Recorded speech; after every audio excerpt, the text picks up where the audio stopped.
Feliz sábado, mis hermanos de Proyecto Duarte. Es un placer para mí estar esta mañana dirigiéndome a mi iglesia, la iglesia que nos vio crecer, la iglesia que nos vio desarrollarnos. Por eso en esta mañana traigo un tema muy interesante y que durante muchos años aquí con los líderes locales como Melquiades Contreras, Evaristo, nos ayudaron a conocer nuestra historia de la iglesia adventista. Y eso ha servido de ancla para permanecer a través del tiempo. Por eso en esta mañana quiero compartir con ustedes lo que es nuestra historia denominacional. Todo aquel que conoce de dónde viene sabe hacia dónde va.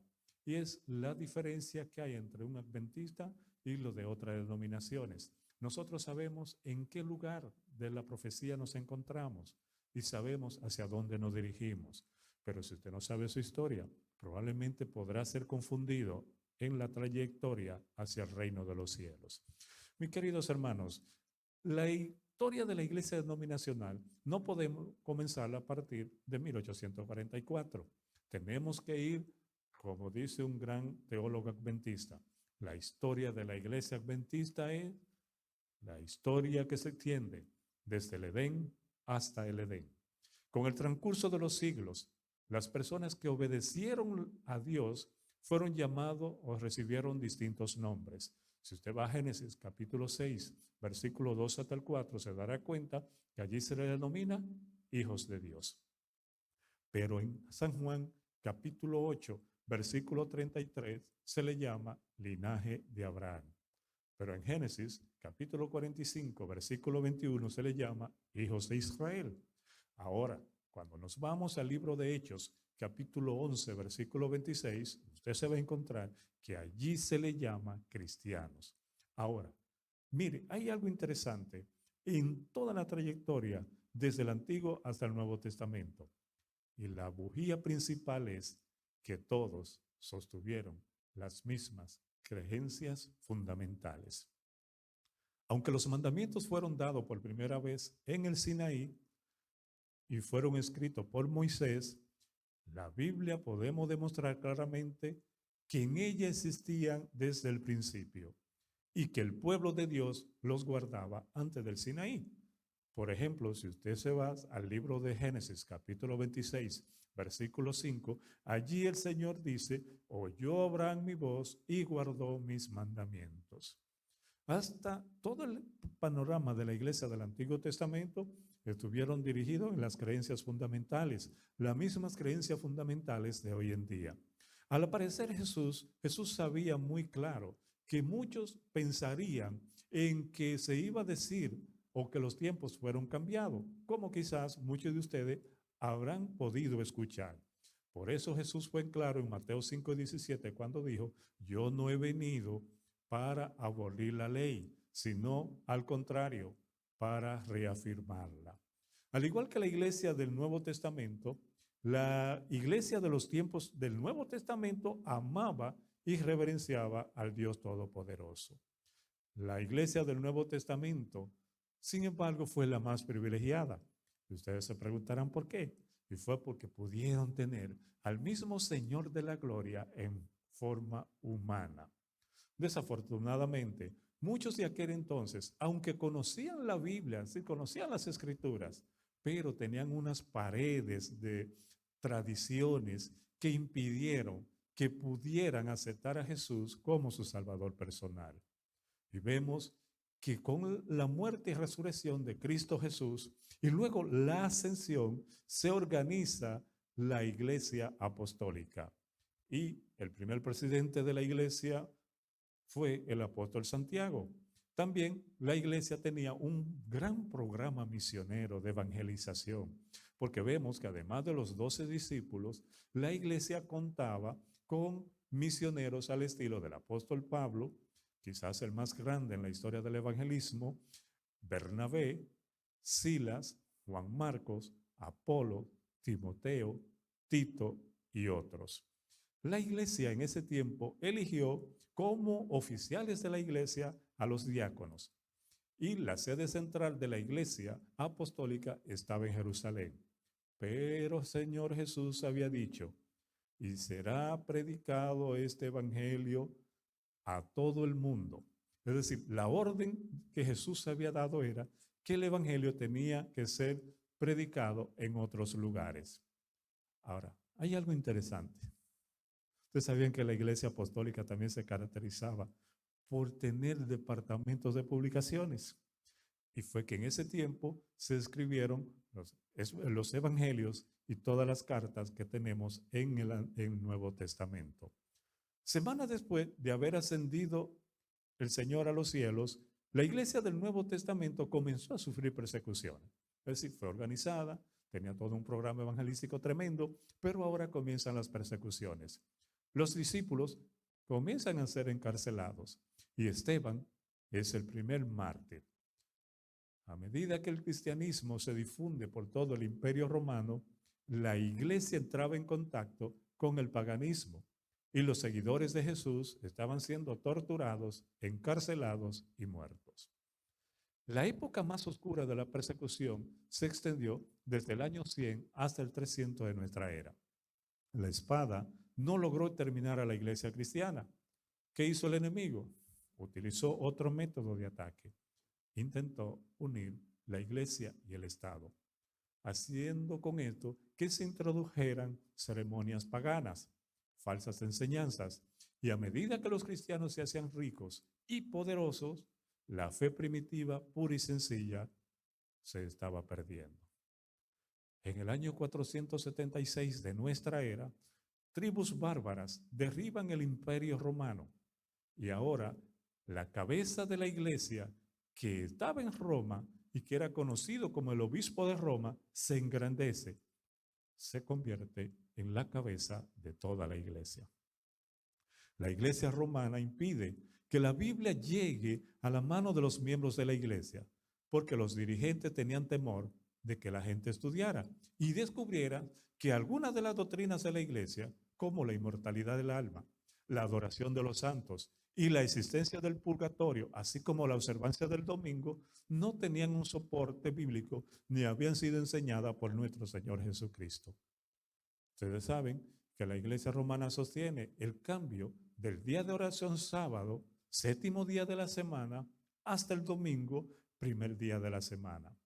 La historia y la Biblia muestran que la observancia del domingo como institución cristiana proviene del paganismo y que es introducido de esta manera en la iglesia.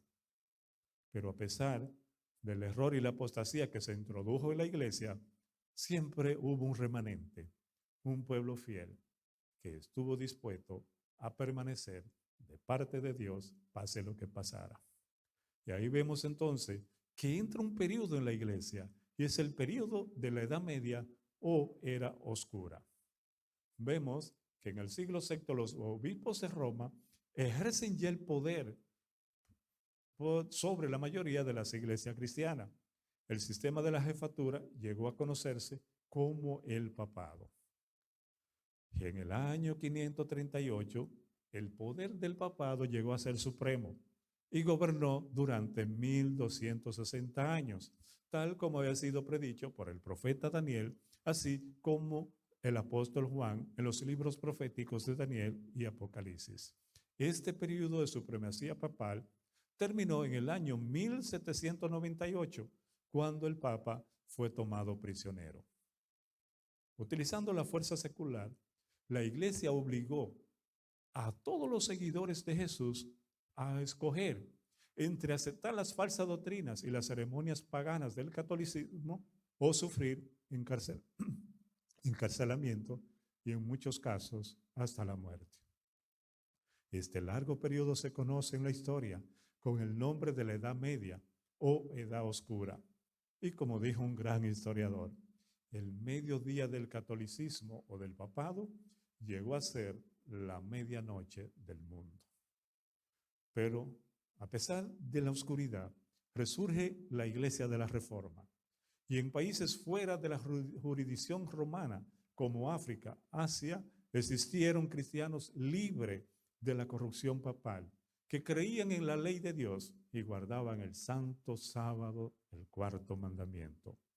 Pero en Europa aparecen los valdenses, que fueron los que más se opusieron sobresaliente a la oposición del papado, y los primeros en Europa que tuvieron una traducción de las Sagradas Escrituras.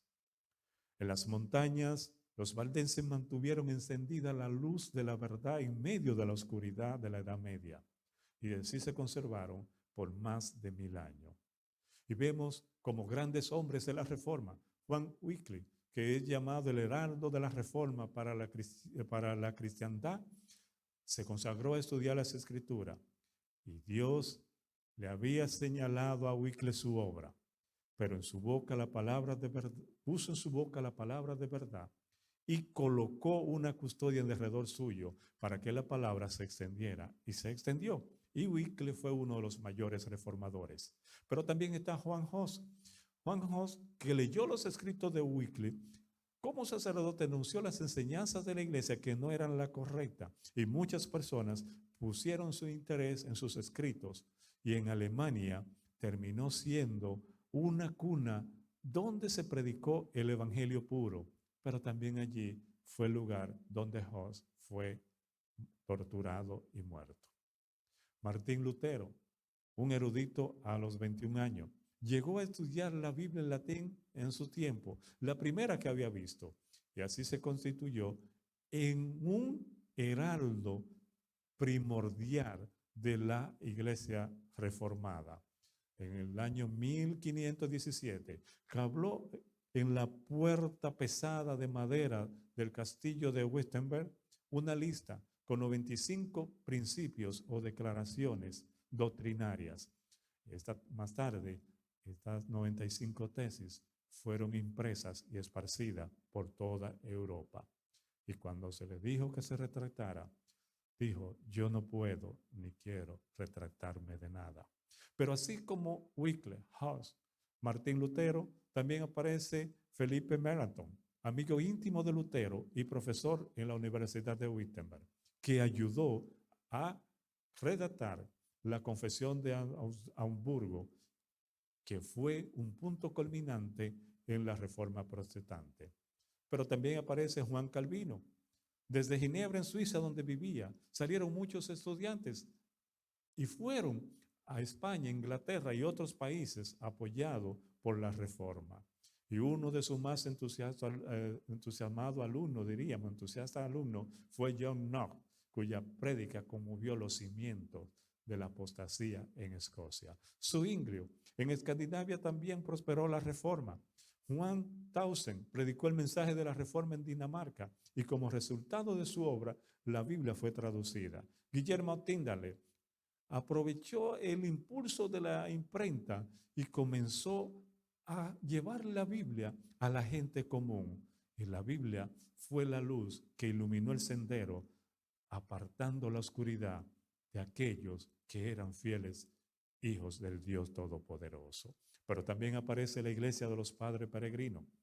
Recuerden que la Iglesia de los Padres Peregrinos fue que se embarcaron en el barco Mayflower y que luego vinieron aquí a Estados Unidos y se establecieron en Massachusetts. Y como resultado de ahí se celebra el Día de Acción de Gracia en esta nación.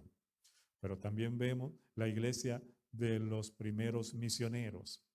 Allí, Guillermo Carey, que es conocido como el padre de la misión moderna, es que en su juventud trabajó como zapatero, tenía en su lugar de trabajo un mapa mundi. ¿Y cuál era la idea? Que algún día él iría a todos estos países a llevar el mensaje de salvación. Y ese día llegó y él se convirtió en uno de los misioneros más extendidos que ha tenido la historia del cristianismo. A principios del siglo XIX, las iglesias protestantes llegaron a tener una conciencia misionera, y como resultado entonces el mensaje comenzó a expandirse por toda parte. En Inglaterra, Estados Unidos, se establecieron lo que eran las sociedades bíblicas de apoyo al esparcimiento de la luz. Y así como todos otros, podríamos decir que se da inicio entonces a la iglesia del arrepentimiento. La doctrina apostólica de la segunda venida de Cristo revive el interés en este evento que habían predicado los reformadores. y las señales que se estaban cumpliendo indicaban la proximidad de la pronta venida de Cristo Jesús. Y esto despertó a todos los hijos de Dios en diferentes partes del mundo y comenzó a predicarse el evangelio de la segunda venida de Cristo. Y ahí aparece Guillermo Miller, que fue vital en este movimiento. Pero también, al igual que Miller, hubieron muchos otros hombres en diferentes países a quienes Dios se levantó para predicar el mensaje de la segunda venida de Cristo. La esperanza del regreso de Cristo fortaleció y sostuvo a los cristianos durante la Edad Oscura, a través de los siglos de persecución y martirio. Los reformadores creían en las profecías que hablaban de este evento y decía que no pasaría mucho tiempo hasta ver venir a Jesús en poder y gloria. Pero llegar el siglo XIX descubrimos que el tema de la segunda venida se convierte en un tema dominante en muchas iglesias. Y este fue el responsable del gran despertar religioso que ha sido conocido como el movimiento adventista. Esta es la primera parte, mis queridos hermanos, de lo que es nuestra historia denominacional.